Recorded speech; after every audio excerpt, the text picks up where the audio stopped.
Twitter is for bullying terrible politicians and making jokes about Elon Musk. And that got 998 retweets and 10,600 likes. So I actually think one of the really cool things about Twitter, I never want to say anything good about Donald Trump because he's so evil, but right. One of the things he did was he started responding to people's tweets. And people love that. And they love it because they love to feel that they have a relationship with their politicians.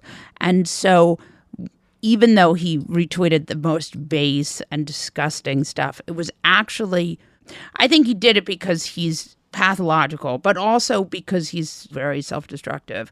But the truth is that when politicians engage with people online, it helps them, I think, in a big way. And one of the examples of that you can see in this midterm election so far is John Fetterman, right? Fetterman started just like his wife as being just a very online person. And you see that with like another great example is Eric Swalwell's like very online. And you know, and it's funny because it's like there are a lot of members of Biden world who are also very online, just not Biden. I do think it helps politicians. That is what Trump established. You could just speak straight to the people. Yeah. You do not need to futz with traditional media, and you could get a hold of the narrative and do things with it. And I'm surprised that Biden's not jumping on that. That generation, I mean, Trump is odd in a certain way because he's very connected to I mean, he's not tech savvy, right? He doesn't even have email.